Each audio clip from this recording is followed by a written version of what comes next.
Welcome back to another episode of My Point of View, and today I will be discussing the new South Park episode. So, I'm going to try to be quicker with this one. So, here's the thing. The episode has two different plots. I'll start with plot one. I'm calling it number one because I'm assuming what the writers care about more than plot number two. So plot number one is basically the same Trump Satan baby thing, and Vance and him have conjured up a plan together to get rid of the Satan baby thing, using Peter Thiel and Cartman. I still don't know how that works, but the writers don't either, so they're trying to bait it out. And there's something that happens with Vance and Trump. I don't know if I'm allowed to say on YouTube without getting demonetized, but what I'll say is they're very, very close. They are very, very close friends in this, is what I'm going to say. Okay, so after them being very, very close friends, is what I'll say, to be monetized, they apparently strike a deal with Peter Thiel and to bring Cartman to DC so that way they can kill the evil baby. So, the Satan baby, I guess I'll say. So here we are, and I'm watching this episode, and, once you get past the whole, again, if you want to know what I'm talking about with the Vance and Trump thing, just Google it. They'll literally tell you in every news headline, so again, you'll be able to put the pieces together. So, and I'm sure it'll be all over Blue Sky and Twitter. And if it's not all over Twitter, it'll be all over Blue Sky. Look what they did. Look what they did. So you'll be able to tell. Don't worry.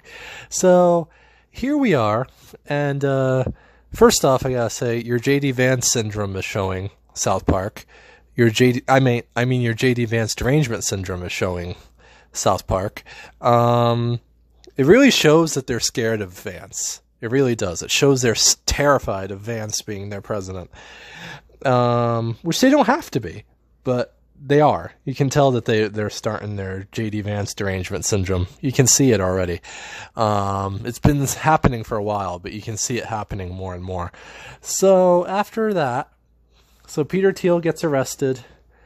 And why does he get arrested? Well, that has to do with part two of this episode that I think is honestly should have been the whole episode and just cut out all the Vance Trump stuff, because there's a pretty good idea in here where they basically tackle Sora 2, all the AI generating video stuff.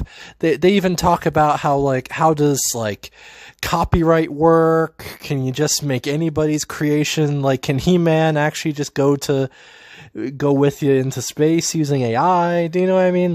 Or do you need to pay them? There's a whole good complex question here of how does copyright work with it? How does Bluey and Rocky and Bullwinkle work in the AI world? Do you have to, is it copyright infringement or isn't it? You know what I mean? And that's the thing, is that this episode really does, the Sora AI generated video stuff really well. They do the whole they do the revenge videos, is what I'll say. Where a guy will revenge video a girl who broke up with him, and the girl does it back, and then the girl does it to the guy's friend, and then the girl does it to the other guy's friend, to that guy's friend, and then and then it kind of just keeps bouncing back and forth, and it reaches a point where the police seem to think that the cartoon characters themselves are the ones hurting the kids, is what I'll say, because I don't know if I'm allowed to say that word. Again, that's the problem with reviewing South Park, is that half the words that you need to say in order to review it, you don't know if you're allowed to say, because that's how South Park works. There was this article that came out recently that they tried to lie that they were just making fun of right wing just because just because it's the popular culture. That's why. It's no, it's because you hate Trump and you hate Vance. That's why. Okay. So anyway, off of that, then we have the AI thing, and Peter Thiel is making AI videos of Cartman in order to make it look like that he's having fun in DC and fun around the world with Peter Thiel. And then it turns out that Peter Thiel actually is, in fact, arrested by the end of this episode, because they think that he's in line with the cartoon characters, because the police in this episode seem to think that the cartoon characters are hurting the kids. They even have Bluey testify on the stand. And again, I really liked the AI part of this, because it is a good question. How do you... There's even a great part of this between the two cops where they say, how do we go forward here? Like, how do we go forward here when you can just generate anything you want on AI? How's the law even going to work? And it's like, and again, do I think that South Park cares that much about all this? Or do I think that they're just doing this just because some people made AI versions of their show and were actually better than them? I think number 2 is a lot more obvious, but still.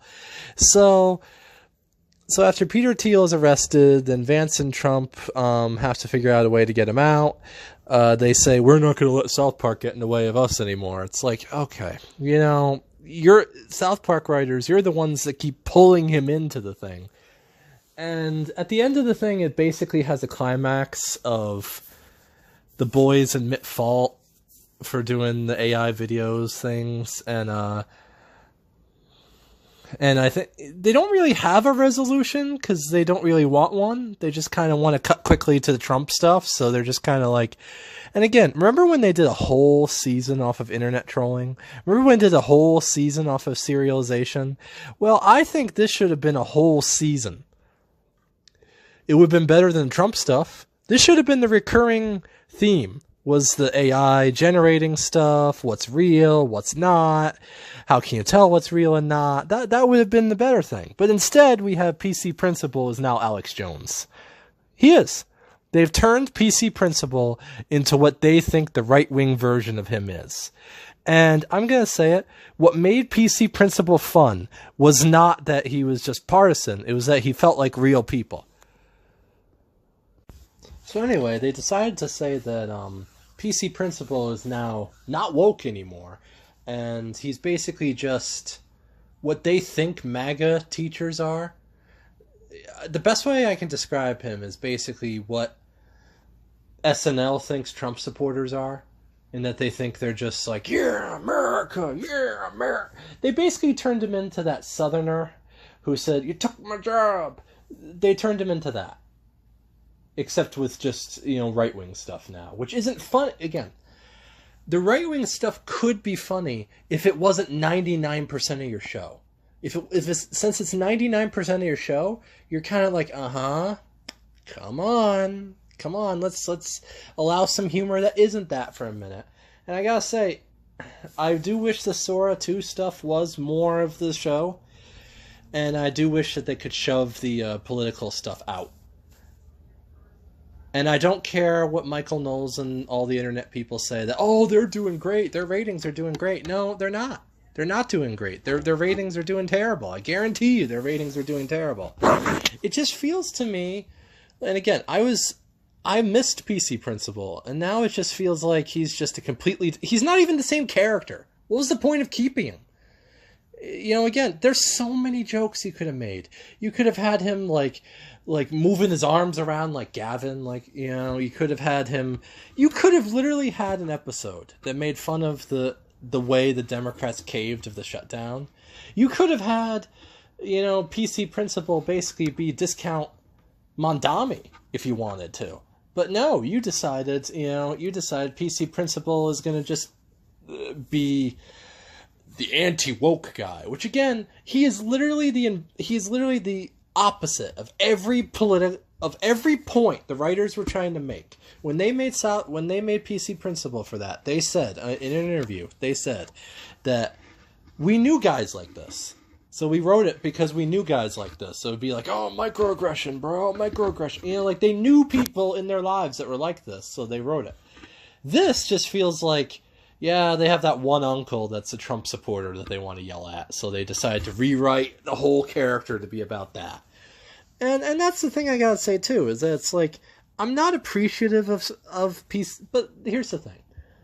I would be fine with it if you allowed any form of joke to hit the left. Any form of joke. Any form of joke to be at the leftists. ever. Ever.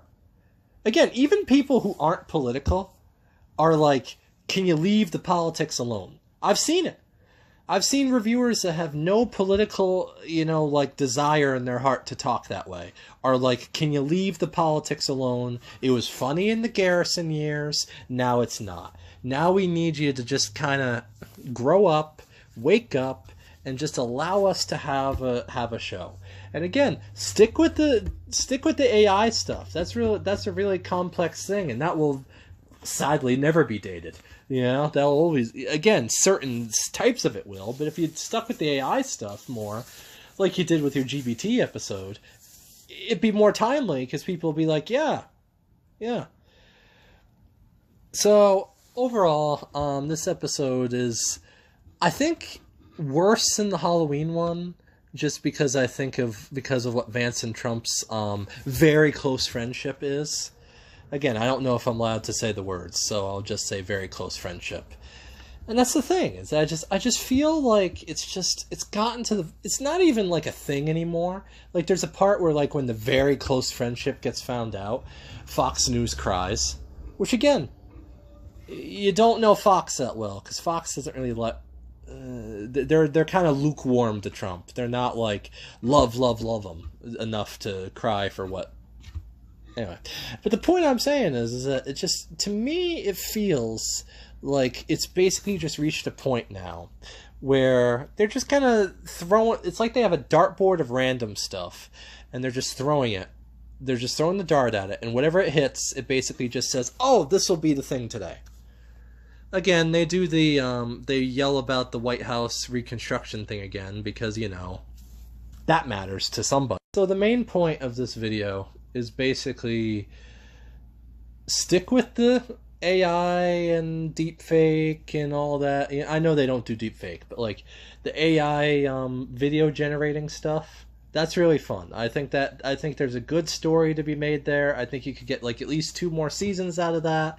So, and it's always ever evolving. So you have ever amounts of plot, and I think you could just kind of shelf the Trump stuff for just a little bit. Just one episode. Just give it up for one episode. Just one episode. Get through minute 1 to the last minute without Trump. Just do it one episode to show that you guys can.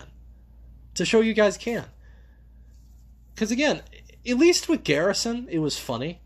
Because Garrison was closer to Trump. He wasn't Trump, but he was closer to how people saw Trump. That he's funny, he's brash. People find him funny. That's the thing. But this version is written entirely out of TDS. And I don't like how you're portraying Vance either. So, and again, I'm not saying you can't portray him that way. I'm just saying that it'd be nice if, when you were balanced, when you had more of a political balance, it was funnier. But now it feels like you've just decided whatever little political balance you had, you decided to just grab and throw in the trash. So, yeah, overall, if you have to get anything from this video, don't watch this episode. Just don't watch it. If you like Vance and Trump, do not watch this episode, because their very, very close friendship is something that's I don't even want to describe because I want to be monetized. So, thank you, and don't forget to like, share, and subscribe. I'll see you later. Bye.